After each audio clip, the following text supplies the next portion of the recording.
Today's video is about making physical fitness and taking care of your well-being an integral part of your day-to-day job. Now, the reality is that 99% of the jobs out there don't require this. Unless you're a firefighter, a police officer, a professional athlete, perhaps a member of the military, well, then being physically fit isn't in your job description. But the catch is, whether you're an athlete or you are an accountant, the vehicle with which you do work is exactly the same. It's your body and your mind. And we often talk about the word resilience, right? We need to become much more resilient to be much more effective in the workplace. However, when we talk about resilience, we talk about often mental resilience and emotional resilience, which are extremely important, but they are not just the only types of resilience that exist. We also need to have physical resilience. And you can look at physical resilience as having the capacity, moreover, the energy and the physical strength, the physical capabilities to do work.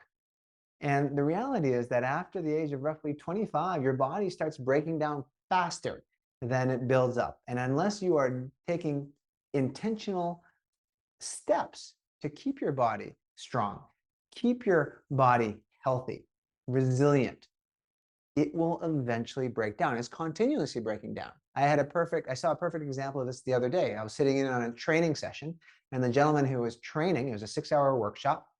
At the very beginning, he had lots of energy. He was standing, he was capturing the attention of everybody in that audience. He had good command energy, good command presence, leadership presence. However, as the day went on, within maybe 1 hour to 2 hours into the session, he was no longer standing. He was sitting. He looked exhausted. His voice was lower in the sense that it didn't carry as far. His energy levels were not very powerful. And the energy that he projected was essentially reciprocated by the audience. When he brought energy, the audience, the learners, projected it back. But however, as his energy levels came down, well, the learners reciprocated that as well. And then at lunchtime, I saw him having lunch, and he ate a huge lunch. And you know what happens when you eat a huge lunch? Usually, you get tired and you get fatigued. And so when we came back after lunch, well, sure enough, his energy levels were even lower. And so the workshop or the training session gradually got harder and harder on everybody involved. It loses its effectiveness.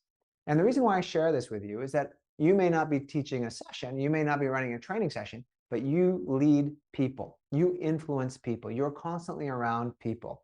And having the physical capacity to do your job well, to have the physical capacity to project a strong executive and leadership presence will go a long way enabling you to lead others effectively.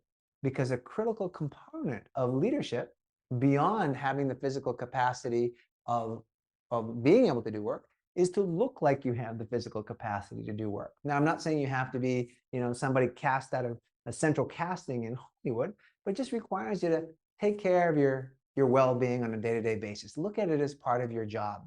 So try to incorporate some physical activity into your day-to-day life. And maybe you don't get a chance to go to the gym. That's okay. First thing in the morning, do some light exercises, go for a walk. In your office, if you don't have time in the morning or after work, take a little bit of a longer lunch, and instead of sitting down and eating, right, go out for a walk, right? Do some laps, do some, some gentle exercises, stretching even in your workplace. And then when you eat, like all the health and wellness gurus say, eat healthy. In addition, be aware of your stress, try to mitigate and manage your stress as much as possible, and get as much sleep as you physically can, as you possibly can with the time that you have. You do these things, you'll be much more effective as a leader and a professional. And a way to mentally remember this is to really start thinking about physical fitness, well-being, developing that type of resilience, and making it a critical part of your job, your day-to-day work. Good luck.